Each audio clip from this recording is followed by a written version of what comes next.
So I'm off to Comic-Con, but before I go, I can't leave without giving my review of Beware the Batman. Thank you everyone who's been asking me for my review. I'm sorry to make you wait. As I've been explaining both here and on Beyond the Trailer, prep work for Comic-Con has been crazy, but I hope you think it pays off. But of course, I'm going to give you my Beware the Batman review in just a moment, but I do want to say very quickly, if you're going to be at San Diego Comic-Con as well, I hope you'll stop by and see me. I'll be at the Boom Studios booth for 1 hour each day, doing signings of Superbia. You don't have to buy the comic. I hope you'll check it out, of course, but if you just want to come over and say hi, I would love to talk to you in person. So on Thursday, I will be there from 4 to 5 p.m. On Friday, I'll be there very early from 9:30 to 10:30 a.m. On Saturday, from 10 to 11 a.m. And then on Sunday, from 11 a.m. to 12 p.m. So again, if you're at the convention, please stop by and say hi. I'd love to talk to you. All right, so Beware the Batman.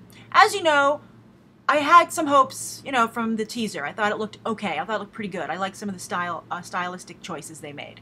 However, there's one thing going against this show, and that's I've seen Batman the Animated Series, which is just really one of the greatest animated series of all time.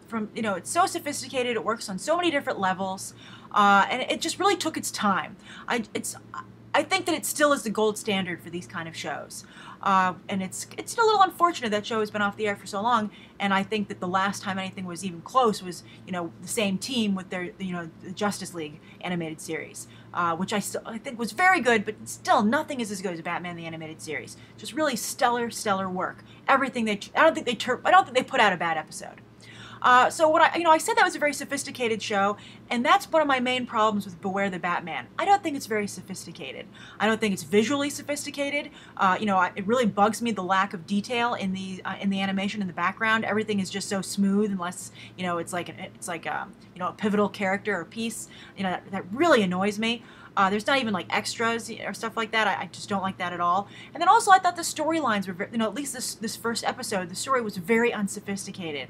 It was just so simplistic that it was just so surfacey that you didn't really get into it. And on that note, to go into the story aspect, I can understand they want to introduce new villains, but I think that to not give them origin stories is really not a good idea. They need to, if you're going to introduce a new villain, introduce the new villain. It's a weird choice to bring over Grant Morrison's Wind in the Willows villains. I don't think they ever connected in the comic, so it's not like the fans were, Harley Quinn today was trending on Twitter because they announced a Harley Quinn comic book, another character that has gone down in quality since her time on Batman the Animated Series, where she was introduced and created. But again, such strong work was done by Paul Dini and Bruce Timm and Alan Burnett that to this day, it's still riding on that. And I think to some degree Warner Brothers Animation is as well. But, so these villains, I'd have no idea why they would pick them. They would have been better off just creating entirely new villains. Also, you'll notice that perhaps the biggest change of the series is this new reimagining of Alfred, and instead of having Robin, having Katana. I wasn't sure how I was going to feel about this, but I ended up actually really liking it. As I've said many times before on this show, I love Jeff Johns and Gary Frank's Batman Earth 1, and this kind of MI6 Alfred is an homage to that. That's borrowed from Batman Earth 1. I think that Gary Frank and Jeff Johns did a little bit better there. I think it's a little more organic, and also my problem is that the way it's set up here, Batman's really a puppet for Alfred and Katana, and Batman is no one's puppet. In Batman Earth 1, Alfred is very much, an assistant. He's still an assistant. He just assists in a different way. I thought here Batman was being manipulated. Decisions were being made without his knowledge. I know he's new to the game, but I think that Batman, he doesn't have superpowers, but he's a detective and he's decisive. He's such strong, forget Green Lantern, that's Batman has the willpower. I'd like to see him get a Green Lantern ring. But to depict him kind of like as this hapless, he's more the hapless billionaire. This seems almost, like a 1960s setup sitcom or something.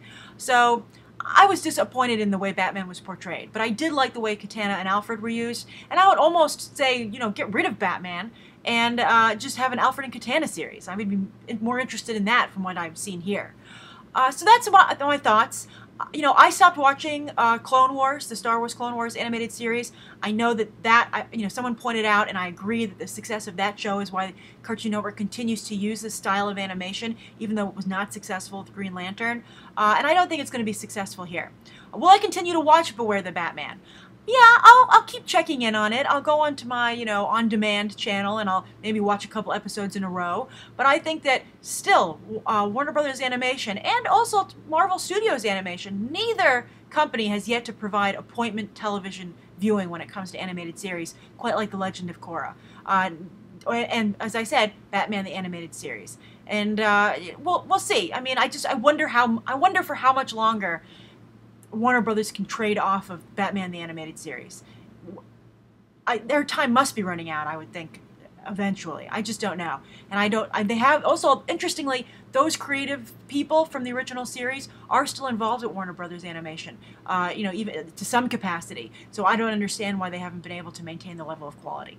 But those are my thoughts on Beware the Batman. If you've seen it, share your own thoughts down below. And I hope to see you at San Diego Comic-Con. Or if not, there's a playlist in the video description here, and you can get all the Comic-Con coverage I'll be doing, both for this channel and Beyond the Trailer. You'll find all of it on that playlist, so keep an eye on that. And next time I see you, as I said over at Beyond the Trailer, it'll be in San Diego. Bye.